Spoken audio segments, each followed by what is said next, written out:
శివాయ గురవే నమః. ఈరోజు మనం చేయబోయే ఈ వీడియో కాళాష్టమి పర్వదినం కోసం మనం ఈ వీడియో చేయబోతున్నాం. అయితే ఈ కాళాష్టమి పర్వదినం జ్యేష్ఠ శుద్ధ అష్టమి రోజుని కాళాష్టమి పర్వదినం వచ్చిందండి. 14/6/2024 శుక్రవారం రోజున ఈ కాళాష్టమి పర్వదినం వచ్చిందండి.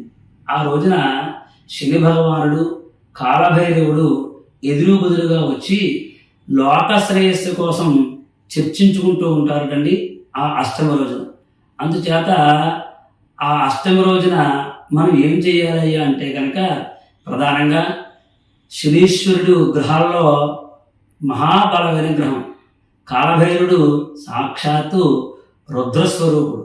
అందుచేత అష్టమి రోజున ప్రతి ఒక్కరూ కూడా ఆ శని భగవానుడికి ఆ కాలభైరుడికి ప్రధానంగా అర్చనా కార్యక్రమాలు చేయాలని మనకు శాస్త్రం చెప్పబడుతున్నది. అది ఎలా చేయాలి? శనీశ్వరుడికి కాలభైరుడికి అని మనం తీసుకున్నట్లయితే కనుక ఈ యొక్క శని భగవానికి మొట్టమొదటిగా చక్కగా నువ్వుల నూనె పోసి కాస్తంత నల్ల నువ్వులు బెల్లం చిమిడి కింద ప్రసాదంగా తయారు చేసి శని భగవానికి నివేదన చేసి నీలాంజన సమాభాసం రవిపుత్రం యమాగ్రజం ఛాయా మార్తాండ సంభూతం తం నమామి శనేశ్వరం అని శని భగవానికి నమస్కారం చేసుకొని తర్వాత కాలభైరుడికి ఆరాధన కార్యక్రమం చేయాలండి.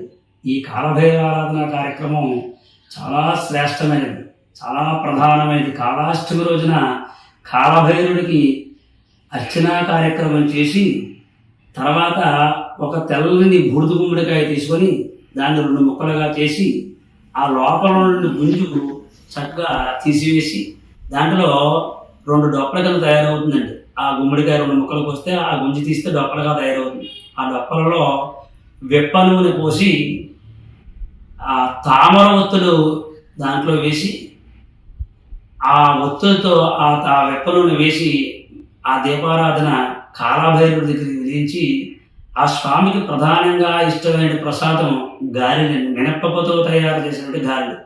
ఆ గారెలు మీ శక్తి మేరకు 9 కానీ 11 కానీ 27 కానీ ఆ కాలభైరుడికి నివేదన చేసి కాలభైరవాష్టకాన్ని పఠించి ఓం కాలకాలాయ విద్మహే కాలాతీతాయ ధీమహి తన్నో కాలభైరవ ప్రచోదయాత్ ఈ మంత్రాన్ని కూడా కాలభైరుడిని స్మరించుకొని మీ శక్తి మేరకు 21 సార్లు కానీ అది 54 సార్లు కానీ అది 108 సార్లు కానీ ఈ కాలభైరవ మంత్రాన్ని పఠించి కాలభైరవాష్టకాన్ని చదివి ఆ దీపారాధనకి నమస్కారం చేసినట్లయితే కనుక మీకు ఉన్నటువంటి అపముచ్చ దోషాలన్నీ కూడా తొలగిపోయి సంపూర్ణ ఆయుర్దాయాన్ని ఈ కాలభైరుడు మనకి ప్రసాదిస్తాడు.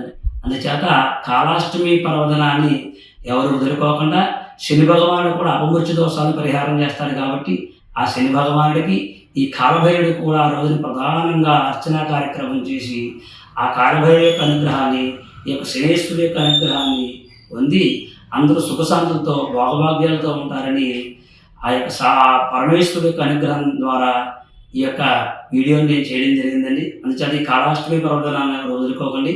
ఓం నమః శివాయ.